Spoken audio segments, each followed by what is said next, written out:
সকালের কুয়াশা তখনও ঘাসে লেগে আছে। পুকুরের ধারে হাঁসগুলো ডাকছে, আর দূরে গরুর ঘণ্টার শব্দ শোনা যাচ্ছে। আব্দুল মালেক কাঁধে লাঙল নিয়ে মাঠের দিকে রওনা দিল।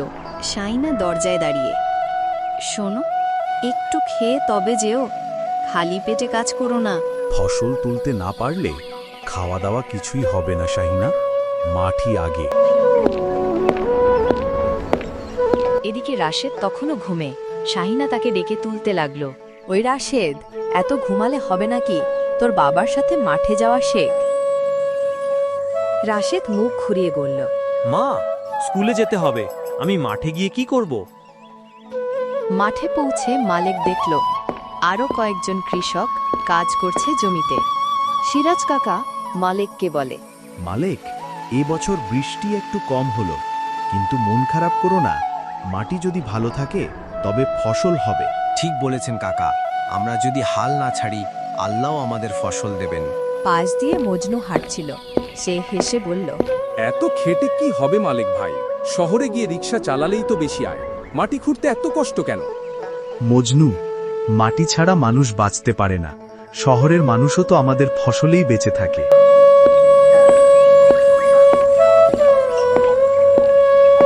রোজ তখন মাথার ওপরে। মালিক ক্লান্ত হয়ে গাছের ছায়ায় বসল। শাহিনা ডাল আর আলুর ভর্তা এনেছে। শাহিনা, এই নাও, খেয়ে নাও, তোমার শরীরের দিকে খেয়াল রাখা দরকার। মালিক হাত ধুয়ে খেতে বসল। পাশেই রাশেদ দৌড়ে এসে বলল, বাবা, স্কুলে মাস্টারমশাই বলেছেন আমাদের নাকি গ্রামের ভবিষ্যৎ গড়ে তুলতে হবে, কিন্তু আমি বুঝি না শুধু পড়াশোনায় সেটা হবে নাকি? মালিক মুচকি হেসে উত্তর দিল, শেখার সঙ্গে কাজও করতে হয় বাবা। পড়াশোনা তো চোখ খুলবে, আর মাটির কাজ শেখাবে ধৈর্য। রাশেদ চুপ করে গেল। মনে হলো বাবার কথায় গভীর কিছু আছে। বিকেলে মাঠ থেকে ফিরেই মালেক পুকুর পাড়ে গিয়ে বসল। জল ঝকঝক করছে, হাঁসগুলো খেলা করছে। তখন সিরাজ কাকা এসে বসল পাশে। মালেক, আমি অনেক বছর ধরে দেখছি মানুষ শহরের দিকে ছুটছে, কিন্তু গ্রাম ফাঁকা হয়ে যাচ্ছে। আমাদের প্রতিশ্রুতি দিতে হবে গ্রামকে বাঁচিয়ে রাখব। ঠিক বলেছেন কাকা, আমি চাই রাশেদ পড়াশোনা করুক, কিন্তু মাটিকে ভুলে না যাক।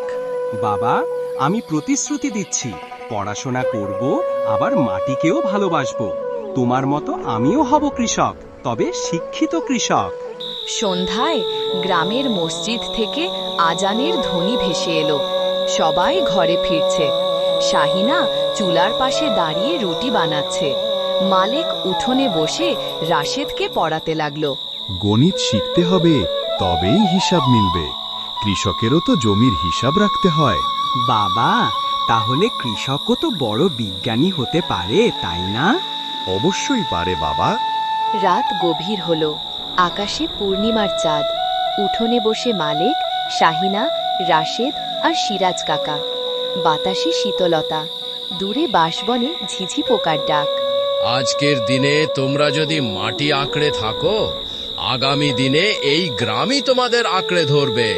প্রতিশ্রুতি দাও। আমি প্রতিশ্রুতি দিচ্ছি, এই মাটিকে কখনো ছেড়ে যাব না। আমিও প্রতিশ্রুতি দিচ্ছি, আমি পড়াশোনা করব, তবে গ্রামের মাটি ভুলব না। চাঁদের আলোয় সবাইকে খুব শান্ত লাগলো। মনে হলো গ্রাম, পুকুর, মাঠ সবই যেন তাদের প্রতিশ্রুতির সাক্ষী হয়ে রইল।